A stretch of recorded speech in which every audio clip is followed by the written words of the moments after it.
All right, let's get into our first main discussion for the day now. In an explosive reveal, the Department of State Security has blamed the worsening insecurity in the country on corrupt members of the armed forces and other security agencies who are allegedly who sell arms to criminals. Yes, indeed. Now, Director of Operations at the DSS, Godwin Ekeng, made this revelation while speaking at a public hearing organized by the House of Reps Joint Committee investigating the frightening influx of small arms and light weapons into the country. Now, the DSS official decried the fact that security agencies do not conduct enough checks on those they recruit, saying the agencies are flooded with former armed robbers and cultists who have turned out to be the bad eggs in the system. Now, but the police, in a swift reaction, said its personnel were not involved in such unwholesome act. When it comes to debunking or refuting, statements like that, it's very common for any of them to say, no, we are not involved. Instead of looking at, okay, fine, we will check if we have any of those. Investigate. Because the recent report that came out saying Nigerian police is the worst in the world. Of course, the Nigerian police came out blaring. Not just the Nigerian police, the federal government actually said, look, hey, that's not fair. But you got considering some of the gains that the Nigerian police have made over the years, especially outside. But listen to Nigerians, the reaction from Nigerians, a plethora of Nigerians.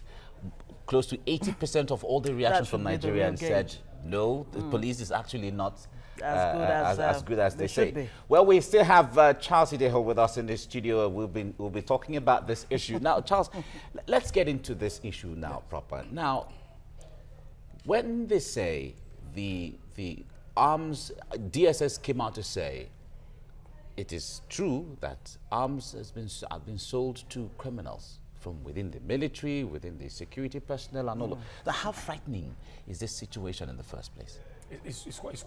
We're in a dire situation. And then I also want to look at DSS is not just an organization, they just come and stuff. I mean, they're not flippant, so to speak. They must have had their parts. And if you also rely on antecedent, there have been instances where police officers have been arrested, and then after investigation, they've not discovered they were culpable because accomplices to certain issues. I'll give you an example. There was a certain ASP Yuguda Abba who was arrested, and then he found that he had been supplying arms to a 45-man criminal gang. Why? This same Abba was put in charge of the armory and other exhibits. So when criminals were rounded up, these small arms that were seized from them, the man was in charge of the armory. So because he had access to that, he now found it as a veritable means for him to make money. What was he doing? He now had this rapport with the criminals because he knew them. He was selling these arms to them. But the man was arrested. He wasn't a military man. He wasn't a DSS man. He wasn't a naval man. He was a policeman. ASP, he's everywhere. And ASP Yuguda Abba, who was selling arms to, in fact, he was arrested. It was when he was found, when he was brought to book. But what we are doing is that they need to really look at this issue because we are in trouble. If the police would have handed our lives into their hands are the same ones who are now giving arms to these criminals to now harass us, then there's a problem. It just says, in other words, that for any criminal to succeed in this part of the world, they can't do without the police. They can't do without the police. Remember, was it in the 70s or 80s? No, 87. That's my state. That's my state. I remember Nene. You remember George? It was the DSP. DSP George Yamu. Yeah.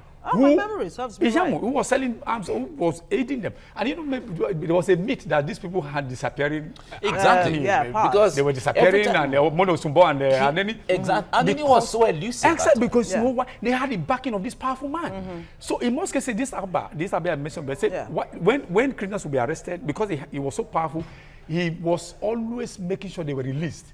So what do we even make of this allegation that some agencies actually recruit former cultists and armed robbers who get involved in illegal activities? As in cultists and armed robbers within the forces? Because you know why?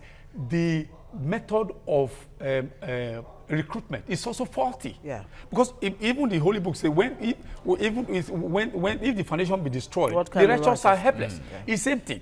Now when I was in secondary in the 80s, there was a young boy we all knew was a criminal, because even the principal knew his name. For the principal to know your name in those days, you know how popular you be. It's either you were a footballer or you were clever or you were a criminal. We all knew him as a criminal. We left school after so many years. I came to Lagos only for me to hear that this young man now in Abuja has made so much money, has buildings in Abuja. And what was his rank? I think corporal. He made so much money. He has so many investments.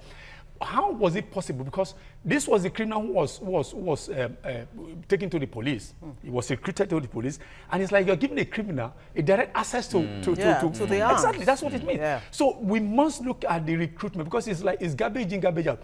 If we look at the recruitment, this 6 months is inadequate, and then the condition of their training is also inadequate. So we must look at the recruitment first of all, and then we can even go to schools. We can go to schools and begin to, why it was done this day, do some kind of exactly, go to universities, look at people who are interested, so they can come rather than just go to the street.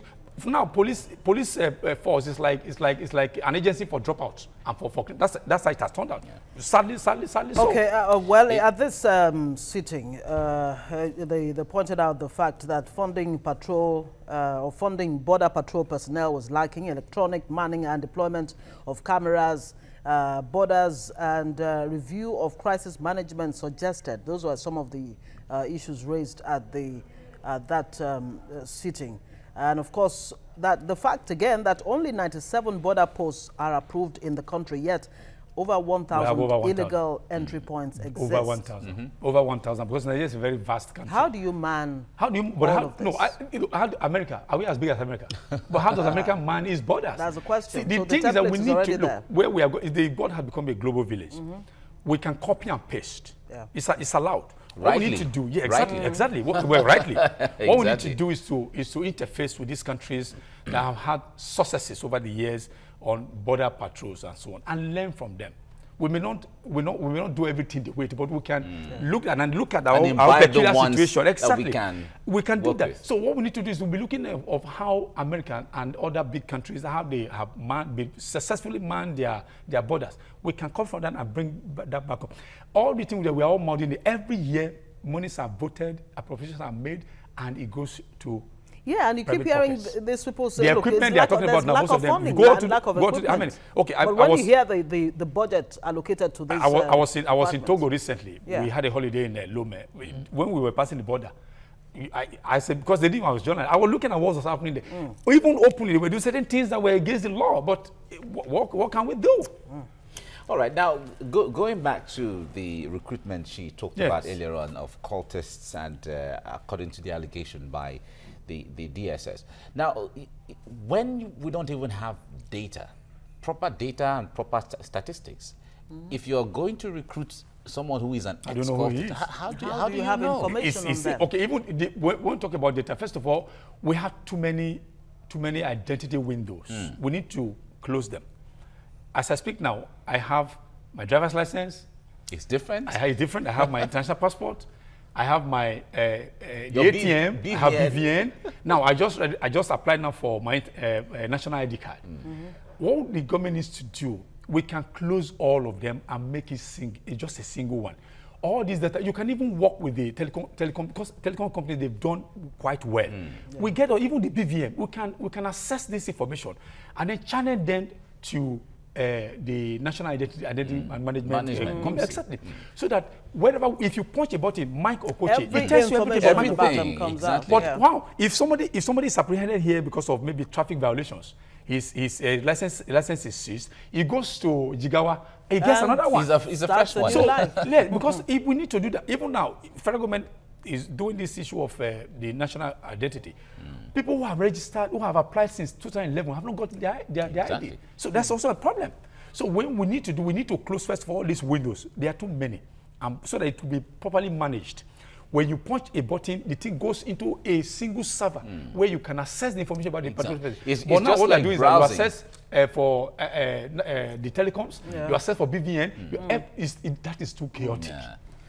right. It's just like browsing, because when you get to the net, you're going to browse. For instance, if you're going to browse Bill Gates, for instance, you go everything comes out. So it's not a big. It's not a big deal. Oh, which of the Bill Gates? Is it the Bill Gates of the telecoms? Or the Bill Gates of...